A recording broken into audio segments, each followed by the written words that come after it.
Well, here we are again today, folks. This is Brother Peter with tidbits from the Word. I've been answering a few questions, got written down on some paper here in a book, and the questions that people ask, questions my Sunday school ask me. A lot of times I have my boys ask me. I've got 9 boys just about every Sunday, and they're 13 years old, 11, 12, 13. They ask these questions. And why does God allow this? And I have one boy in particular who is a war buff, kind of. He studies war a lot. But why wars? Why do we have wars? Well, you know, I got this set of books. I bought a set of books here a few months ago on the history of the known world since God spoke it into existence. And I'm sure proud and glad that this particular book bypasses the amoebas and all that. We came from a tadpole and from a monkey swinging in a tree to a man saying he. So I tried to put all that behind me, and I got this set of books. But there's 2 things in these books. 2 things in this whole set of books that stand out more than anything else in the book.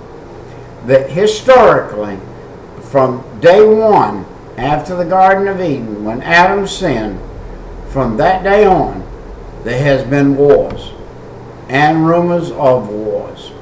And there has been turmoil in this world. When Adam's son, Cain, slew Abel, and he was banished to the land over there, of Nod or whatever it was. When he was banished over there, he became a warrior, and he became a defender of that land and would fight against anybody that came in there from anywhere else, even though it had to be from his distant family. So we had family feuds and family wars. They were the first wars.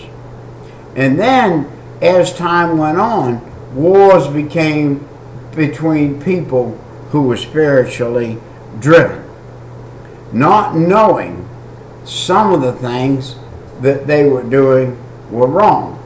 You know, it's possible to serve God in a different manner, a different way.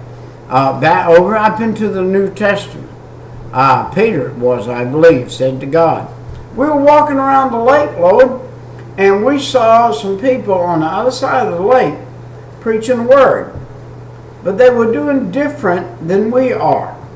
And Jesus said, to bring it into layman's terms, are they preaching the same gospel? He said, yeah, but they're doing it different. Well, he said, leave them alone. If they're not against us, they're for us.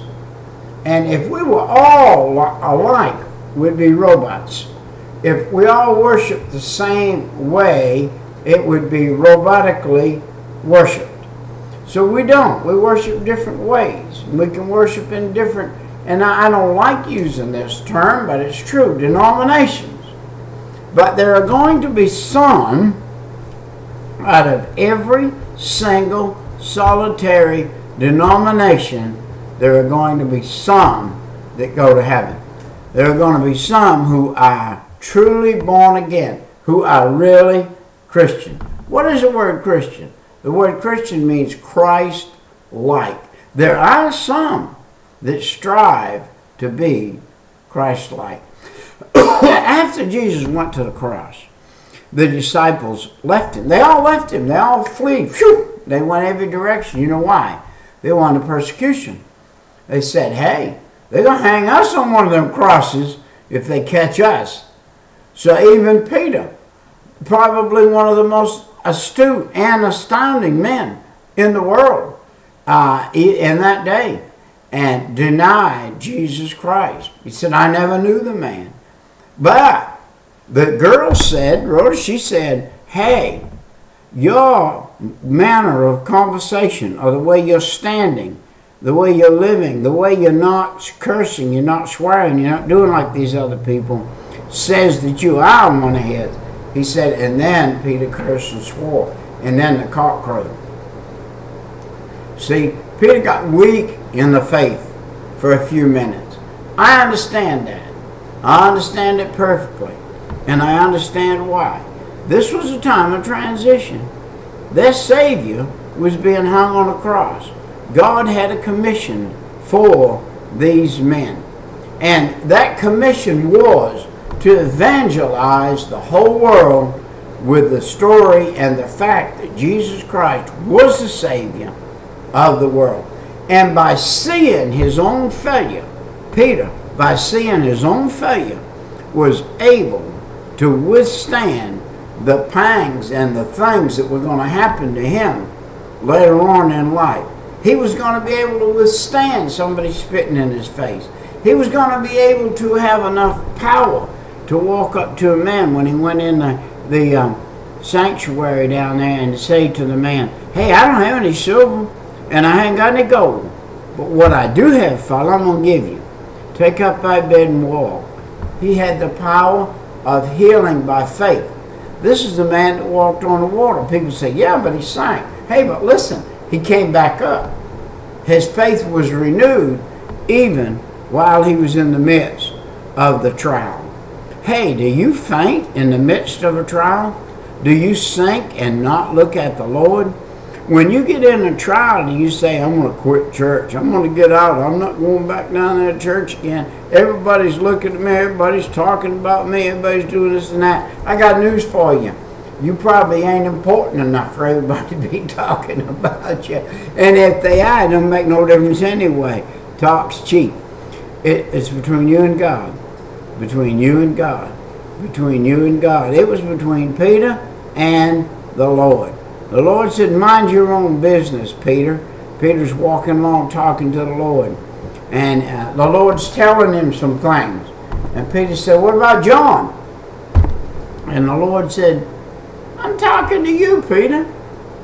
John stands on his own 2 feet. You stand on your own 2 feet. You mind your business, and I'll take care of John. John mind his business. He's going to be a different ministry than you are. He's going to go a different direction than you are. He's going to do different than you do. And yet he's my child. He's my boy. And you leave him alone. You mind your own business. You do what you're supposed to do. And I'm going to have John do what he's supposed to do. And we'll all be happy. The Lord had to put Peter in his place. And you know, I'm like Peter. I've had to be put in my place many a time. But let me tell you this. If you mind your own business, keep your nose out of somebody's business, shut your mouth. If you have to, put a piece of tape on it. And I have had to put tape on mine. I'm bad to run my mouth sometime and then have to pay the penalty for it. So put a piece of tape on your mouth, you have to. But mind your own business. Do what you're supposed to do. Serve the Lord the way you're supposed to serve the Lord. And let the other man serve the Lord the way he's supposed to serve the Lord. If he has a problem, that's between him and God. He don't have to straighten that out. If you seem to see it and you think it bothers you, keep your mouth shut and pray for him. Just keep your mouth shut and pray for him, and you'll see the Lord answer your prayer and help the poor guy out. And so be careful. Be careful how you act, what you say, and what you do. You find your place. Is it going to be wars? We're talking about war. Okay. Yes, we're going to have war with our members. We're going to have war in ourselves, and we're going to have war with other nations. We're going to have war with each other. War is always going to be part of the world. And I say I bought this set of books, and from the beginning it talks about war and religion. War and religion. War and religion. When Christianity came along, though, it was supposed to be different. Jesus said, treat your neighbor kindly. Treat them that despitefully use you kindly. Do not retaliate. Do not go out and kill them. If, by the way, if you are, though, in the armed forces, you have to do what the armed forces tell you to do. And you're not breaking God's law by doing what the armed forces tell you to do. You're following your commanding officer. And our time has come and gone. It's been good to be with you. Appreciate you watching these. If you would, continue. Give us some feedback, please. Thank you.